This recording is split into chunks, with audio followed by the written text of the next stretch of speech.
So this is a follow-up video to the video I already posted on YouTube because I made some changes and some upgrades, and I thought that if you saw the first video, you might want to see this one. So this time I have the radio on, and it's going to show you the lights and the gear mostly, and tell you a few more things I've learned about the helicopter, about center of gravity and that kind of stuff. So first of all, the lights. The lights come from DreamWorks RC in Florida. They are called Unilight. I don't think I can show you the controller because it's buried in there, but I will turn them on for you. So this light right here is a dual function. In fact, what I did, in case you're wondering what kind of lights they are, I've been asked this a couple times now. Those navigation lights are these guys right here. Unilight 3-watt times 2 navigation and strobe, 7mm short. There's a green and there's a red. That, by the way, is the controller, 4-channel controller. And this one is the, okay, that was that last one right there. I do not recommend you get that. That's a short white light that I put in the tail way back there. I'll show you in a minute. It's not bright enough. I have the right one. Where's my other? Sorry, it's down there. And that guy down there, that has the correct one, and I'll show you in a second. But either way, these guys are red and green navs, and they also have a flashing strobe. So here it goes. It looks like this. Very, very, very bright. When you're looking at it head on, you see, I don't know if we can tell in here, because I guess we can. You see the green and the red, and during the daytime, these are very, very noticeable. It's not like these are the Roban cheesy lights. Altogether, you'll spend probably 180 bucks on this. So those guys have 2 leads coming off of them onto the control board, so you can make the strobe flash or whatever you want to do. The real one would have a flashing strobe, so that's why I have it set up that way. This light up here is a 8-watt, I believe, which is too bright. I actually put some red stuff inside that cap because it was way too bright. You want to go about 4 watts on this guy. And these lights, they don't just blink. That's the controller that's doing it. So you're just getting a light. These are little, I'd show you, but I don't have one sitting here, but they're just a little LED, a 4-watt LED. You want to go with red, not white. The problem is if you get white, it'll look purple when you put a red cap on it. It really will. It'll look terrible. So you want to get a red 4-watt light for this and put a red cap on it. It'll look just right. And then the Airwolf does not have a landing light in the front like I did. This is not scale. The real Bell 222 has a light on the gear down here, which is just not enough room, and I was not going to play around with it. So I actually took, they sell this too at DreamWorks. This is a plastic 10 or 20mm cap that goes over a 8-watt times 2 LED, which is very bright. So, and it's directional. So this shoots a beam, and it's really cool when it's getting dark. It'll light up the ground. But I can turn that on by doing this. So this light, when it's pointing at you, because I have it aiming down slightly like a real one would do if they put it there, which they didn't. You'll see this in the middle of the brightest daytime from a long way away. Really helps the orientation of this helicopter, having these lights on, even in the daytime, because this helicopter being all black, and yeah, the bottom's white, but I'll tell you right now, it is very difficult to see in the sky which way it's going, because there's no real contrast to the front and the back. So the lights will just help to no end, especially that guy on the top back there, because you can see where the top is, and there is a light there on the real one right there.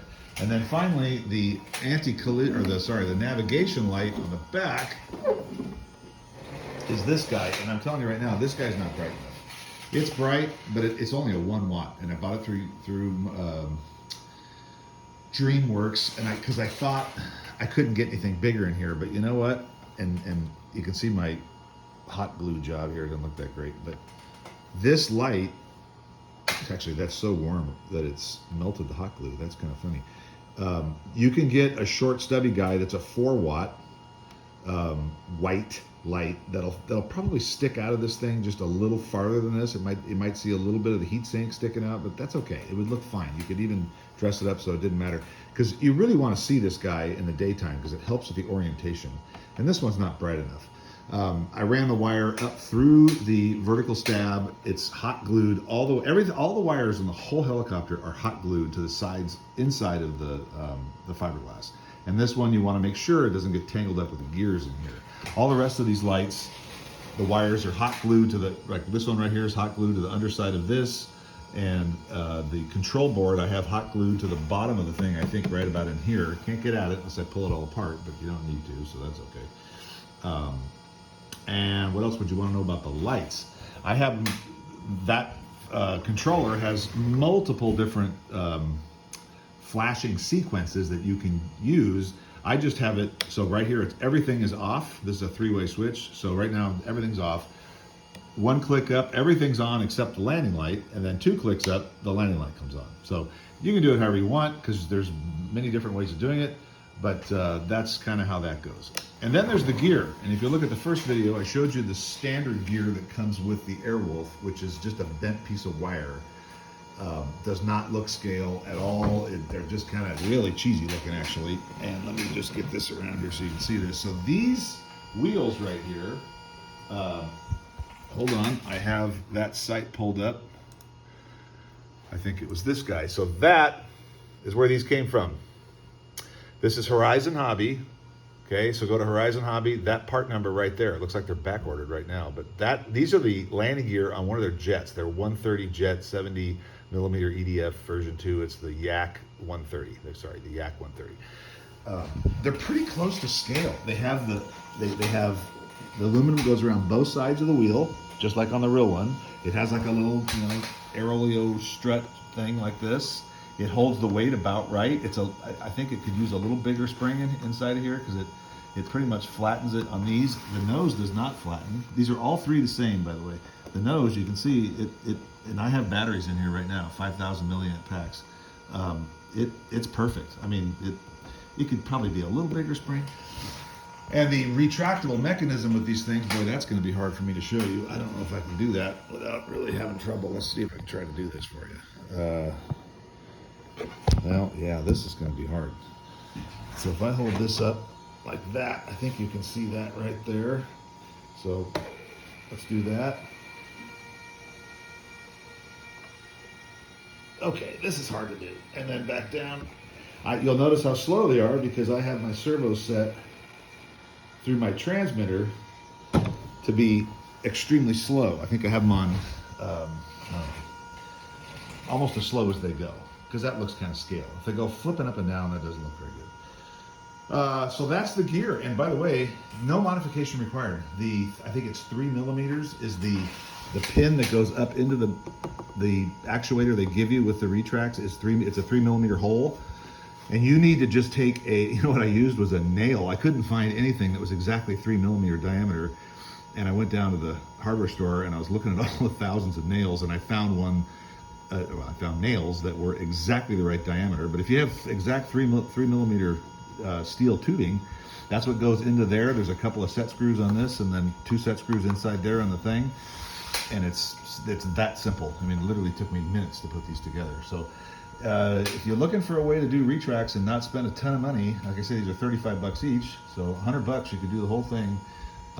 They look very real when it's hovering and when you retract them. So because there's no other options that I could find, and I searched high and low for the gear on a 700 size Bell 222, and there's nothing. There's nothing made. There's no scale company. What are they called? Vario. They don't make anything for 700 size. You either have to make it yourself, CNC aluminum, or you have to buy these from Horizon Hobby. I don't think I made any of the changes from the build. Or not the build, but the first video I did. So there you go. Hope that helps with the lights and then the gear on this Funkey 700 Airwolf.